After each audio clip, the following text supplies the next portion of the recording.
Hello and welcome to Inside the Avatar Studio. Inside the Avatar Studio brings together innovative leaders from the virtual technology frontier to discuss their perceptions, perspectives, and predictions of what being virtual means in today's society. I'm your host, Kevin Feenan, and with me today is Bernhard Drax, and hopefully Daniel Moshel will be with us in a couple of moments. He's just sort of rezzing in right at the moment, who have just released their feature-length film, Login2Life. Bernhard is an award-winning filmmaker, musician, and former radio news guy, originally from Munich, Germany. With 5 solo albums and numerous recordings as sideman, Drax has scored several movies, including the Emmy-nominated documentary The Virtual Mind. Daniel Moshel is a gamer and an award-winning director, having received numerous awards in direction and producing, including Sigma Barba. Hopefully, I'm going to pronounce this correctly. CG Barbner, Olympic Profile 2010, Servius TV, obviously Login2Life, which we're going to be talking about, and one that for some reason his wife was willing to let him share her honors in, Der Doppelganger. Bernhard and Daniel, thank you very much for being on the program. Thank you so much for having us. Sorry, I was muting myself because of the typing issues. My son is right next to me. Yeah, thanks for having us. It's been a pretty wild ride, and until Daniel shows up, I'm going to quickly summarize his story, because he has been working on this thing for 5 years. I got an opportunity that I could watch the movie last night, and I must say that I was really impressed by everything that you guys both did. I mean, there's a lot of material in there, and there's a lot of things that I sort of want to ask and talk to you guys about. I'm going to ask a couple of really simple questions to start off with, and I'm probably going to ask ones that you're probably going to hear time and time again as other people talk to you, but. You know, and especially Daniel, I mean, you were mentioning as part of one of your blog that this movie has been 5 years from concept to completion. And I know even now you're looking for, places in order to distribute the film through. But I mean, how does it feel to see the finished product now that you're there? Good question. It feels very comfortable. I'm really happy to see it done. And I think yesterday or two days ago, it is actually the milestone for me, because it was kind of born on the screen, and I'm very lucky, and I appreciate it that it's done, and it's a good feeling. Well, I mean, it must have been a heck of a challenge, because, I mean, unless I misread this, but, I mean, you guys have close to 200 hours of footage that you had to go through in order to come up with 90 minutes of film material. And I'm wondering what you found were some of the more special moments that didn't make it into the film, because that's an awful lot of material to have to go through. And I just can imagine some of the things that probably ended up on the cutting room floor. Oh yeah, for sure. 200 hours of real life footage, I would call this number. And on the other hand, we have, I think, 70 or 80 hours of machinima footage. Wow! At least on my hard disk. On your hard disk, you're not counting. Yeah, I'm not counting Oli Biff's hard disk as well. So it's we tried our best to make quantity. Let me answer this from an outside perspective, because I did the music and I did the machinima supervision in the Second Life part, but Daniel, it is just, I mean, my hat is off for Daniel that he made these editorial choices, and I think they're perfect, these choices. And if you have 200 hours of material, you will fall in love with some things that you can't show, and I've seen things, for example, one scene that didn't make it into the movie is Stroker Serpentine's son playing piano. I thought that scene was really great, and it didn't make it into the film for many reasons. So you always have to be pretty brutal with sort of the machete, if you will. And Oli Biff, who is in the audience, our friend from World of Warcraft, who just made it into Second Life. Wow. He's right there in the audience, and he's building, and he lives on my island, and I cleaned the sheets for him. I made him a little bed, and he's so he That's did cool. Gnome bed. So the whole World of Warcraft machinima aspect. I mean, Daniel? How many World of Warcraft machinima folks did we have? Like 3, right? That were delivering stuff to you. 3. Yeah. Three guys who did all the World of Warcraft machinima, and this was Baron Zosdun, Oli Bit, and Kill, and yeah, they were awesome. I mean, every single one. They contributed so much.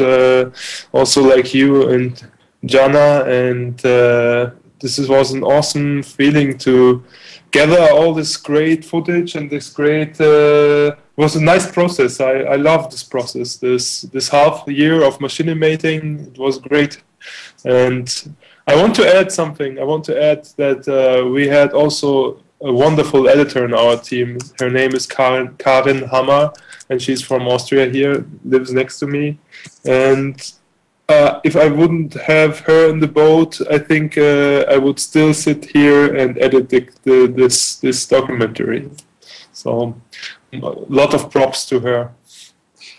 And I want to add to that, I've never met her, but when we worked on the machinima online, and I heard her, she was in the same room with you already editing machinima and real life footage, and it was just a machine, right? I mean, there was a few months where we just worked around the clock like machines. And what was funny is that you captured all of the audio from our machinima raw footage, and Karim, the editor, had to kind of listen to us.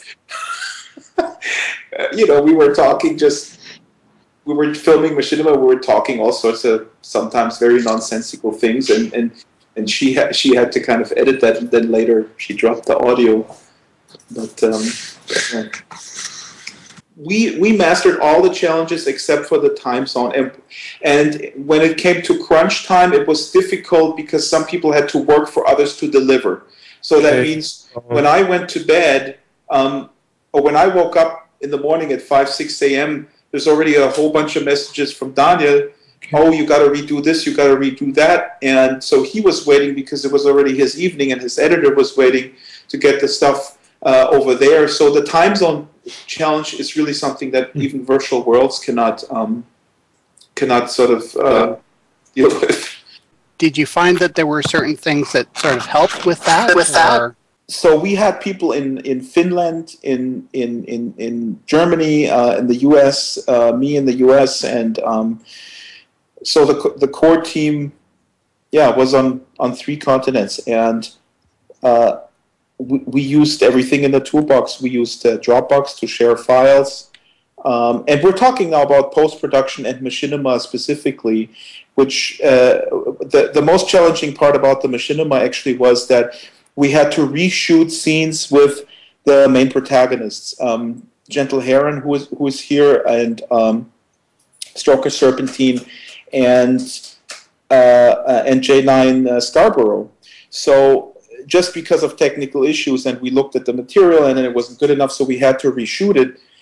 And so the challenge became, just like with actors, if you will, bring them, have them available. And so what we ended up doing actually, is we actually cloned the avatars to reshoot some scenes. So this is a documentary, and we had the avatars not do anything that the real life people who would steer these avatars ordinarily wouldn't do, but we had to replay it basically. So it's an interesting conundrum ethically, if you will. Some people might say, well, then this is not authentic, it's not a documentary because you actually manipulated that person. Well, all that we did was we redid exactly what that person would do. So I personally don't see a problem with that at all from a sort of a journalistic standpoint. It's like the same thing if CBS does a pre-interview and then when the cameras were rolling, you do it for real and you basically say the same thing once again. Yeah, stunt doubles. There you go. Yeah, I was thinking, as Amy was just saying, the stunt doubles. Yeah, I was about to say this is all though applicable to the machinima portion because I'm finding it very hard to believe that Gentle or Stroker would be anything other than honest and upfront, and what you see is what you get type of thing in terms of the live. Oh yeah.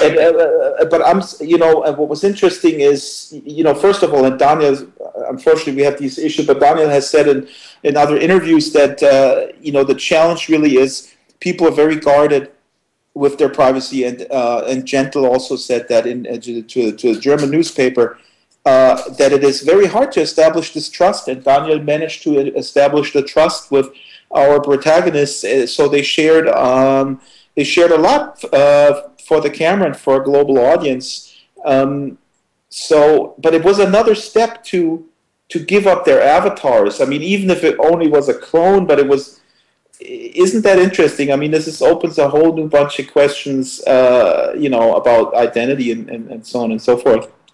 Well, sort of, because I mean, if you look at where George Lucas has been coming from ever since he made Star Wars, I mean, George Lucas has been on this massive quest to basically take actors out of the picture completely.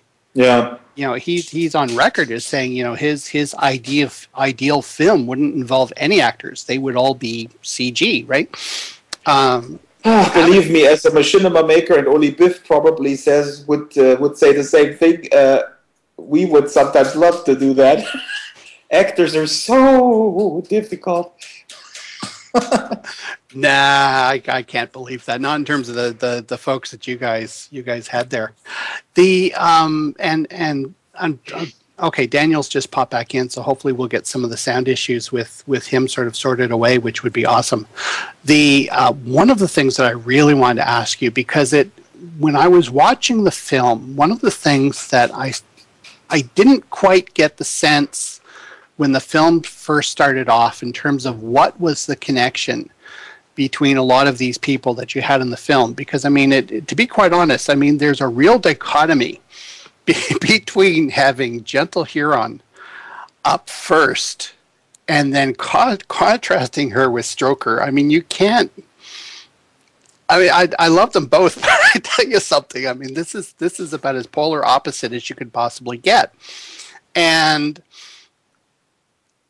I'm really wondering what sort of influenced the film in terms of why you picked the lives of the people that you did, and what was sort of the thread that sort of moved through the film. Well, that's an interesting question, and some people have pointed out that it's sort of a collage of things, looking into virtual lives of people, but there's not necessarily a connection. I would disagree, because first of all, obviously the world is the connection that all the protect. Let's just take the SL part. All these people have a strong connection to the world, and we connect them with their personal lives and how they're impacted by the virtual world makes them, to me personally, is glue enough. I sometimes find, and that's what I told Daniel, that's my hat off to him, that there is not so on the nose, sometimes artificial,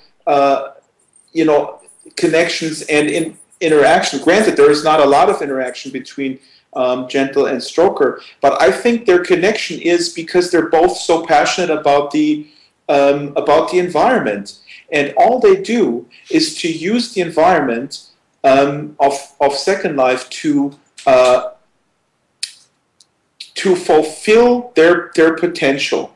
I saw a comment this morning on Hamlet's blog. Douglas, a friend of mine, said, and then he saw again Stroker and all the cliche of the sex industry, and why can't we have a documentary without it?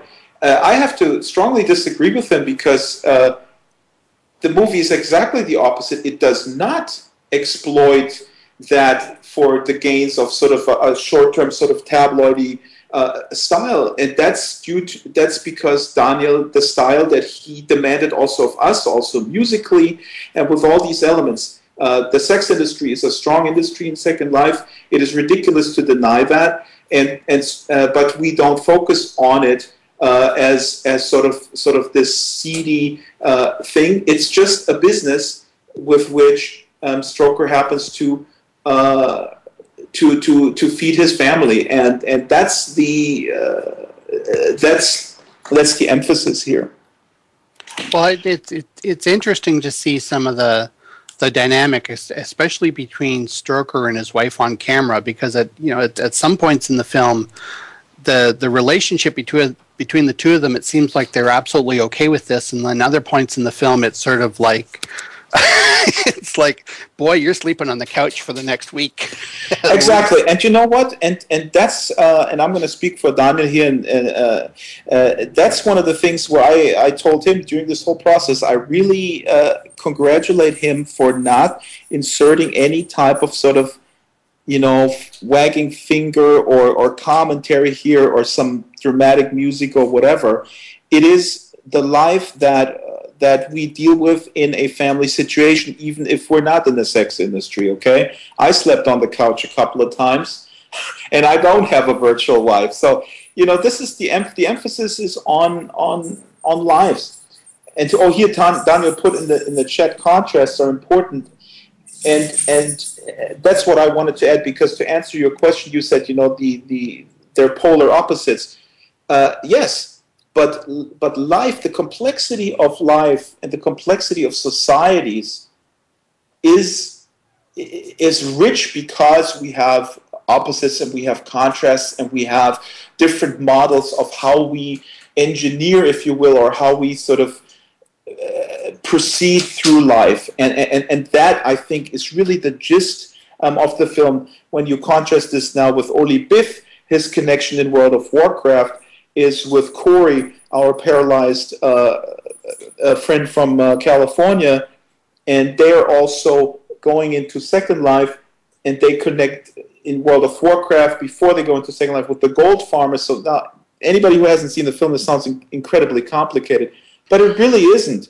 It is people who find these spaces. Exactly. It's about Bevan. Why don't you just write it? I read what you write, because that's exactly. And the title of the film is Login2Life. You log in, but your life is enhanced. It's enriched, and global communities form. And these global communities, these communities of interest, these communities of passion, are a lot stronger sometimes than the ones that we form in the physical world. Okay, so the next question I sort of have is going to sound really prudish, and I really don't mean it as bad as it's going to sound. But I tell you something, when I first hit that opening scene going into the whole spiel with Stroker, and you have to bear in mind there was a little bit of context to this, because essentially Bevan had written me and said, "Oh my God, here's the link. You have to go see this. And can I post this on Rockcliffe?" And I'm like, "Sure, no problem. Go ahead and post it on Rockcliffe." And then I got whatever it was, 10, 12 minutes into the film, and I'm like, "Oh my God, what the heck did I just tell Bevan?" Right? And there are different moral standards of behavior, and certainly Europe is more liberal than the U.S. Canada is more liberal than the U.S. As a matter of fact, Japan is more liberal than everybody, and China's sort of still in the dark ages in some cases. I mean, it really sort of depends upon how you want to look at things. But, there's different sort of moral standards by which people may come in and they may judge the film. Yes. And by the time I was finished it, I understood that, essentially, worst case scenario, this is essentially an NC-17 film, right? There's nothing overt or really sort of out there in terms of what's there. And I by the time I had finished the film, I was very comfortable with saying, yeah, absolutely. Let's go and let's tell everybody at Rockcliffe about this. I've got no problems with what's there. But not everybody is necessarily going to bring that same attitude to the way that they view the film. And especially with that opening scene for Stroker right into like the 15 minute mark. Was that a conscious decision to bring that stuff in up front? Because I noticed that as the film went on, it sort of tailed off. You got more into the story and less into the graphical component of everything that was going on. I'll let Daniel answer if that was a conscious decision. To your, that's a very good question, and I can completely sympathize. Two friends said, you gotta put a disclaimer, not safe for work viewing. So these are considerations now that also the distributors or the production company will have to think about when it comes now to international distribution. Thankfully, I don't have to think about it, and I think Daniel has already made the decision, and the German Public Broadcasting Company, which was incredibly supportive and financed this film over years and really was very supportive. They signed off on this. I would imagine that Daniel's decisions were, and because there's so many cuts of this film, countless, that finally it just made sense narratively and in the grander scheme of things where it goes and what kind of message he wants to send and what kind of overall style he wants to bring out, that it was crucial to put that scene right there and introduce Stroker over that, because that's what he is. He goes to he throws these parties as part of his business. He throws these Naked Friday parties. Believe me, I filmed that stuff. Okay, I was there. I was the only clothed person. So I was there in my suit, and everybody's like naked. It was insane. No, I was there in my suit in SL, and the NC-7. I think this is a whole debate. I find it very, very appalling how in the U.S. This is handled, where you cannot see a breast on TV, and at the same time you can murder 1 million people in a half hour, and that's totally fine, and that's PG-13. Well, and also the U.S. is one of the biggest purveyors of porn anywhere in the world. So, exactly. It's one of these big dichotomies in the fact that, you got the moral right, which is sitting there saying, oh my God, you can't possibly show that. And you've got the liberal left, which is producing more films permitted than any place else in the world. But having said that, I absolutely agree with. I have these same concerns, and I want, at the end of the day, I want more people to see this film. And if a distributor comes here and says, if you cut me a 60-minute version, we can show it on PBS in the US, I'm sure Daniel will say yes, because then people get the gist, okay? Because it's such an important subject matter, and they get introduced to this. And then they might choose to buy a version on iTunes or on DVD. And thankfully, today we live in a media environment where there is so much flexibility, and the content creator is really sort of the not the king, but you have much more negotiating power. And I think it's not me to make this decision, but I think Daniel will be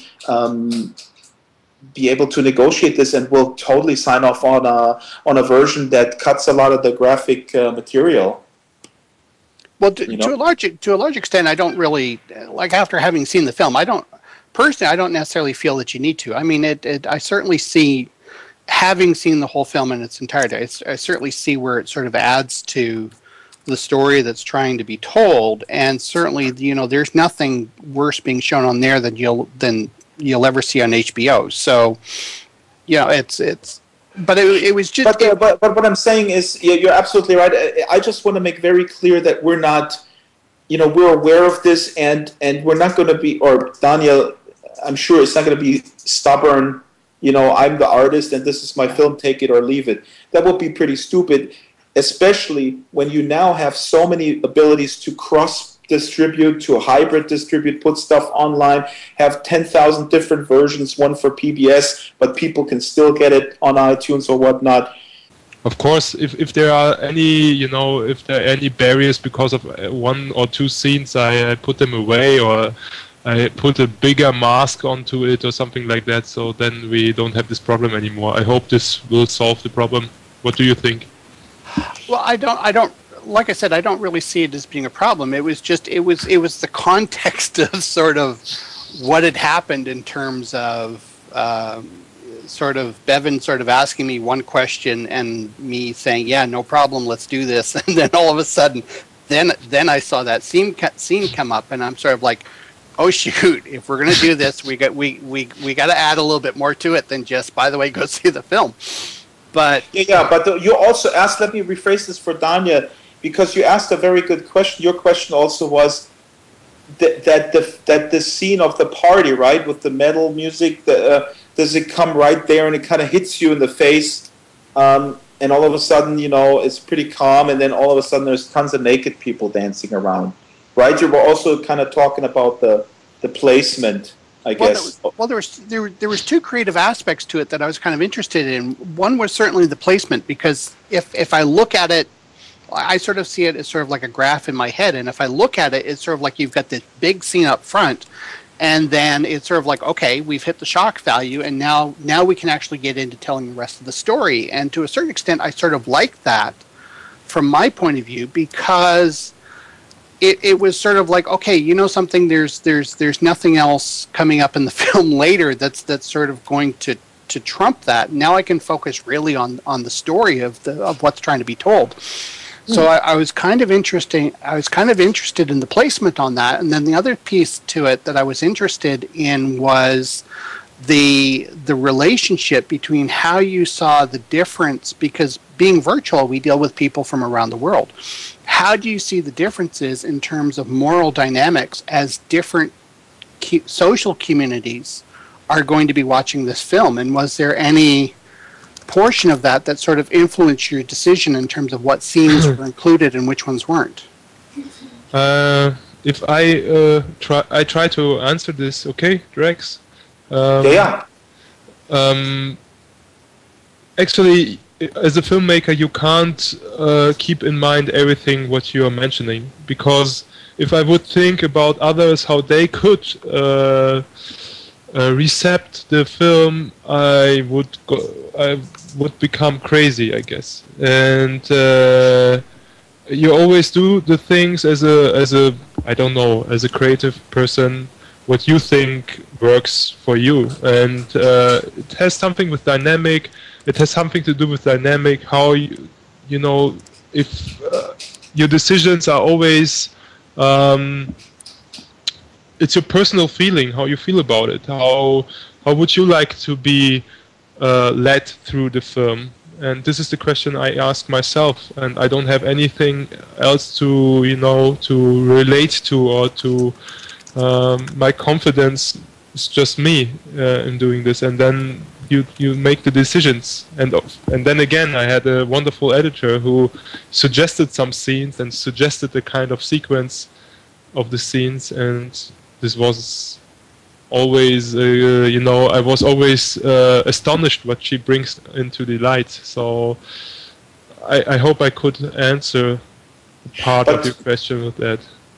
This is so interesting, because Phelan, I think Daniel maybe subconsciously, and Karin, the editor, maybe or consciously made that choice. And what your analysis that, now that we got this out of the way, is actually interesting, because the other documentary that's out there, Life 2.0, and I've been publicly critical of it. I know the guy who made it, and it's a tough job to do that and get people opening up and blah, blah, blah. But in Life 2.0, what my biggest criticism would be that throughout this entire 90 minutes of this documentary, he takes advantage of that stuff. He brings it back, the cheap shots, as I call them, the cliches, one of the protagonists sleeping on the floor in her mom's basement and such things.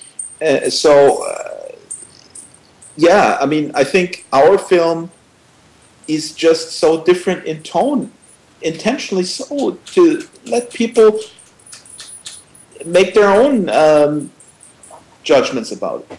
Right. I want to sort of go away from that because, I mean, I didn't really mean to take up as much time on that particular question. Like I said, it was an interesting thing that I sort of noticed, but I didn't really want to sort of focus on it. But one of the things that I'm very interested in was, and I don't know whose idea this was, and I don't know, Daniel, if this was your idea or if this was Gentle's idea, but certainly anybody that's been here in Second Life any longer than about 4 years, they know Saul, they know the Soranger, and that whole scene that you had near the end of the movie that sort of was shot at the memorial site for Saul, was that your idea? Was that Gentle's idea? How did that sort of come to be inside the movie itself? We can ask Gentle as well, but I think I have maybe 60 hours of footage of Gentle in real life, and Soul was one. I think when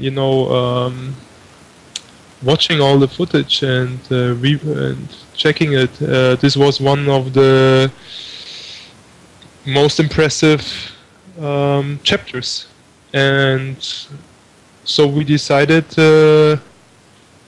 because I wanted to show that relations are worthwhile and are as real as in the so-called real world in Second Life or in any virtual world. So this was one major chapter or scene or sequence in which I could show that. And so this first of all, I had, of course, the footage which I shot in Denver, and and she, I was the first time at her place in 2008, and she mentioned it in 2008 because she died 1 year before, I think. Mm-hmm. And I asked some additional questions when I, over the years, 2009 and 10, and so this was kind of development also, and this is all edited together, in the scene. So I think this was an important scene for us. Yeah, go ahead. I want to add something very important, which is really magical, because when Daniel and I filmed this scene, you could see this woman with the butterfly wings.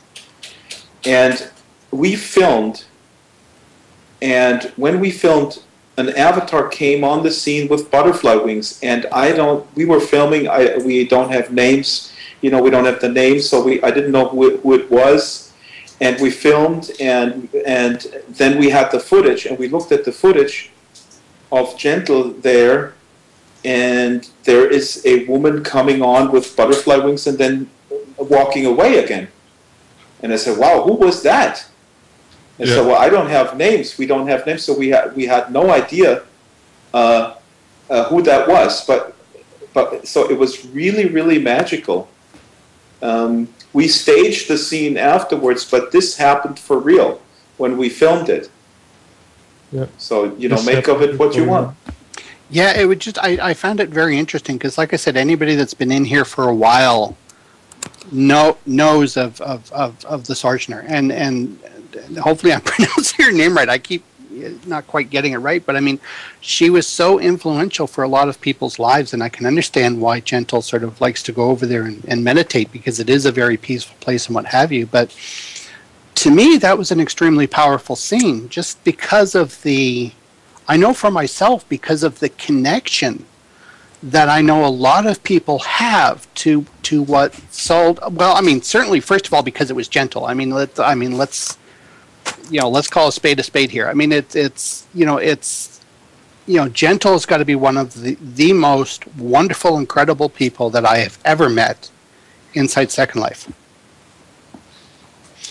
And then to have that contrast between that whole dynamic with two very powerful personalities that have influenced so many people and have touched so many lives. I think for anybody that's been in here at any length of time, that scene itself is going to become very, very powerful to a lot of people that are familiar with Second Life. But Yeah. I mean, that's just me. I mean, I've been here for a while. I mean, it's I've been here since 2006. So it's anybody that's only shown up in the last couple of years won't really know what I'm talking about. But some of the people that have been here for a while, I mean, it's just that's. I don't know. I just found it incredibly powerful, and I was just wondering if it was a conscious choice or if it was something that was suggested, or if it just happened. It didn't just happen. Nothing happened just in film. Yeah, Pookie's now tearing up. Yeah, no, I mean, I think in documentary, I don't know where I read this, but documentary film is interesting. It's nerve-wracking because you're there with a camera. I mean, and you hold it and you hope that something occurs. And to me, this scene is also incredibly powerful because it really summarizes what a virtual world can do and how real it is. And that's all. I mean, like I said, when we filmed the machinima, I was just really blown away. I mean, who knows who that woman is with the butterfly, who is just visiting while Gentle is there reminiscing about the Sojourner. See, now if that was real life, you could just picture that being, the angel flying in at the right moment type of thing. Yeah, and I can, but again, I have to emphasize this. People may look like, I want to say something. A German paper wrote a brief blurb about the film, and one sentence is, and then protagonist Alice Kruger goes through an incredibly corny landscape, which looks terrible. And I want to go over there and slap that writer a couple of times. It is just, can you believe this? But isn't that part of the creative process, though, is having the shoulders to take that type of criticism by people that don't know any better? I think, yes. I think it's just what you have to live with. But I just find it incredible that people cannot look past, okay? They look past the kitschy crap that they have in their church or whatever they have, wherever they have it, or they go to Disneyland and go, oh, awesome. And then, anyway, don't get me started. Well, it is interesting, and actually, there's several other questions that I have that I'd like to ask, and I know I'm not going to be able to get to all of them, but I want to sort of change the tenor just a little bit.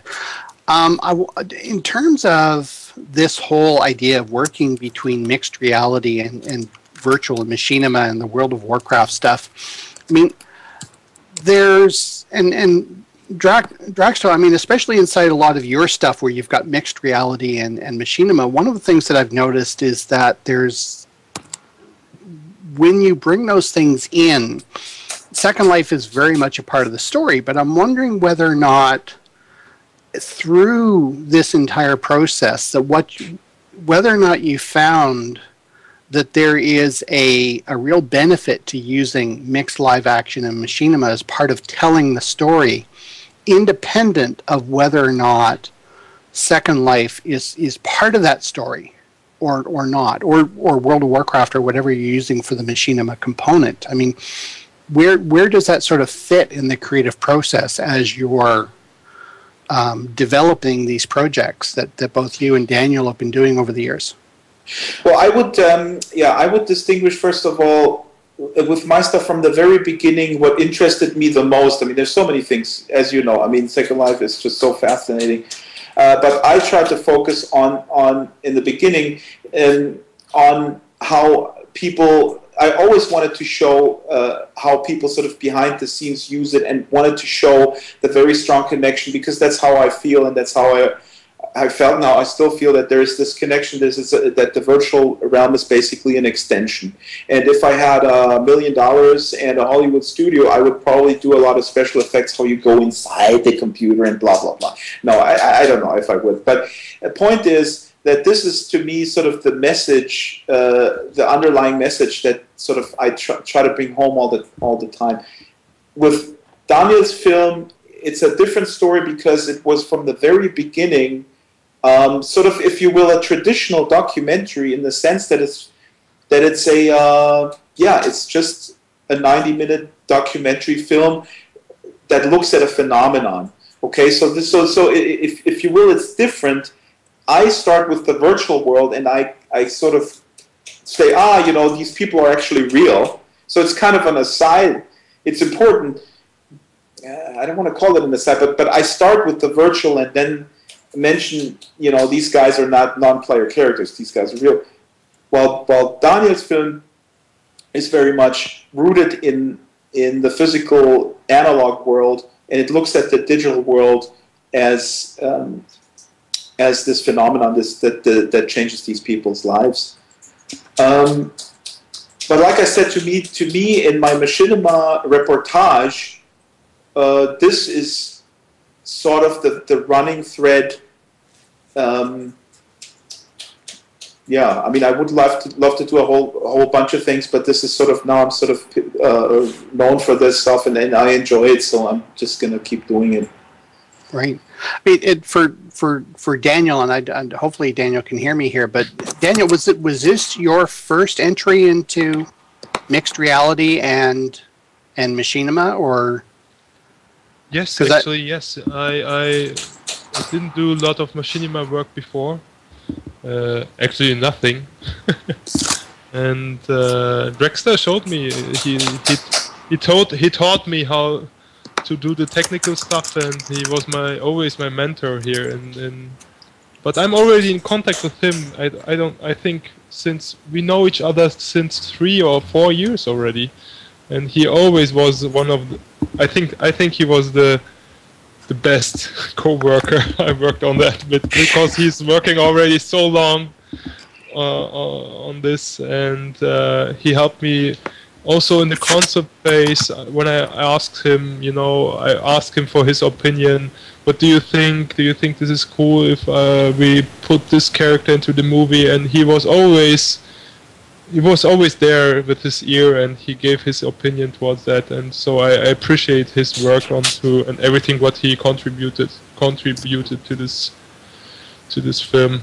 Without him, it wouldn't be as possible. Actually, Daniel used to call me employee of the month. I don't know if I'm still the employee, or only Biff is the employee of the month. I don't know. No. Right now, Stephanie's the employee of the month. She's the one that's putting all the effort in right now. That's true. Yes. Yeah. I will replay this for her. Thank you. She was also very critical. I told Daniel many times. I mean, it's tough when your spouse is also an artist, if you will, or works in the artistic field. I'm so happy that I'm married to a lawyer. No, I mean, it comes with its own challenges. You're always on trial. That's the problem. But if skip this, Bernhard. So Daniel, I have to ask, when you took credit for Stephanie's awards, did you have to sleep on the couch? No, not yet. She was actually happy that I involved her name also into this whole thing, right? Oh, okay, all right. I just checking, because I was reading through your blog and I saw that, and I'm sitting there going, oh boy, he's paying for that comment, obviously. No, I was just a producer. I didn't take any credits. So. We've had people that we've had on here in the past have referred to this idea of being virtual, and in a lot of cases they've referred back to not just the 3D space, but also the sort of the 2D space and the mobile space and other spaces like that. And Drax, to a certain extent, this question is probably a little bit more for you, because you had the Drax files on art and design, which I thought was a really interesting. That's the art critic in the background. So you had in March, you had this thing with regards to the Idea Lab and the Flickr Getterer site, and I thought it was very interesting because they were talking about this idea of the 2D internet as being an abstraction of the way we normally interact with our 3D environment, but people in real life don't get it. The technology really hasn't sort of caught up to where we're going to be. And what I'm wondering about is, because we've had so many people talk about the mobile space as being a virtual space and one in which avatars will potentially exist at some point, but nobody's been able to define that properly. And I'm wondering whether or not, through what you've seen through what they did with the Idea Lab, whether or not you see this, all these iPods and iPhones and iPads and iPeople and whatever other things are going to, iJobs, whatever they're going to come up with next, as being a potential extension of what it is that we're doing here, and whether or not any of this will potentially catch up with the types of things that you're doing, and you and Daniel are both doing sort of in the virtual spaces here. Yeah, this is fascinating to me because, first of all, I do agree that it makes no sense that the internet is going to remain as it is. It needs to become 3D. It needs to engulf us, and we interact in the physical world in 3 dimensions. So we should do that online too. And Daniel and I we always talk about it and joke about it. About the contact lenses, and we both, I think, look forward. A lot of people don't, but we do look forward. Once we have a contact lens, let's say, or glasses where we can project alternate realities or augmented reality or whatever the name is completely secondary.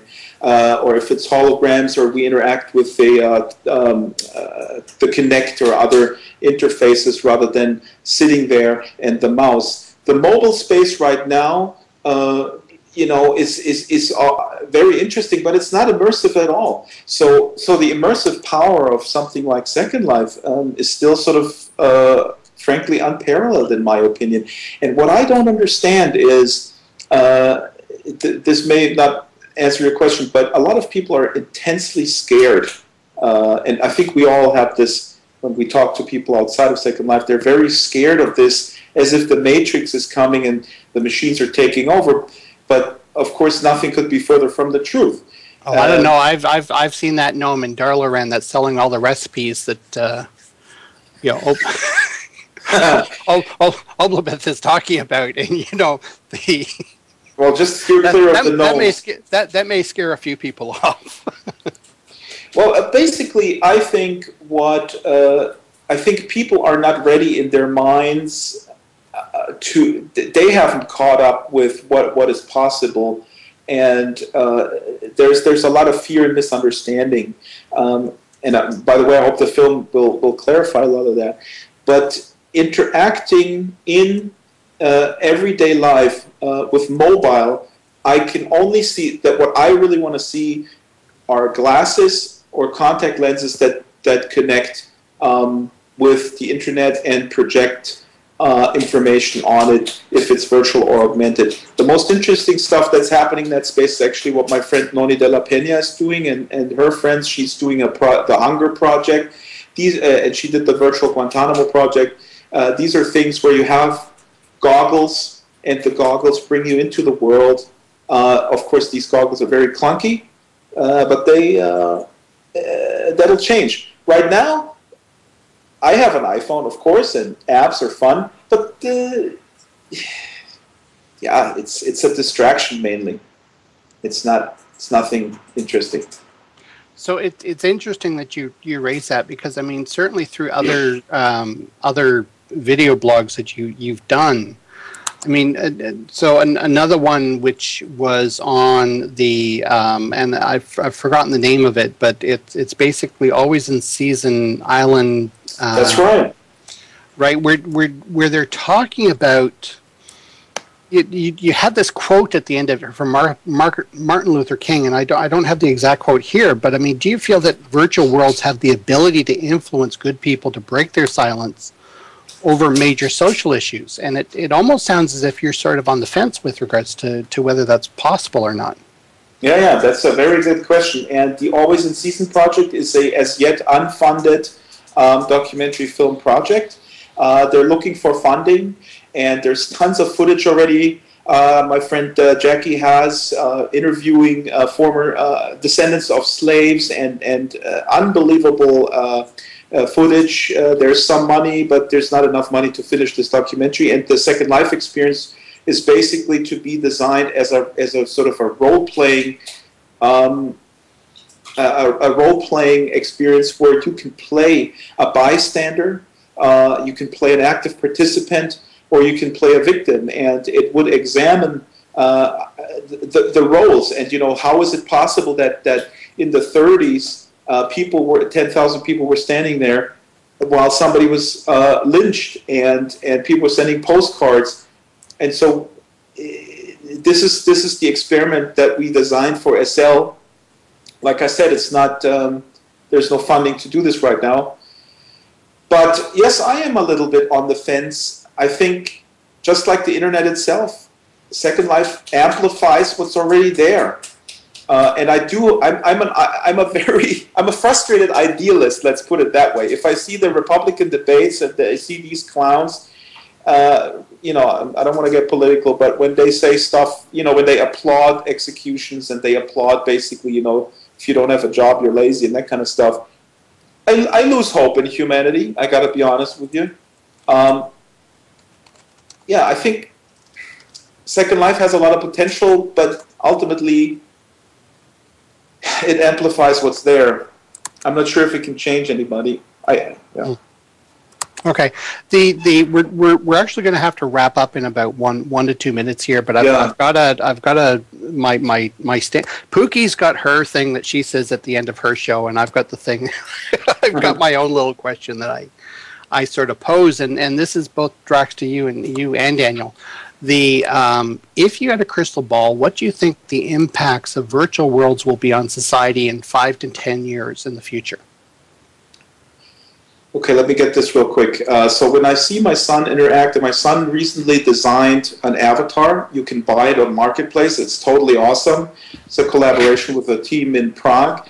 When I see him interact online in Lego Universe or other spaces, also with my father, and he does not distinguish. He doesn't say, he says, oh, this guy is there. Oh, we'll meet there. And he means a space in virtual reality. And, some people will look at it. What do you mean? What do you mean on the tower? What do you mean? There's no tower in Pacific Grove.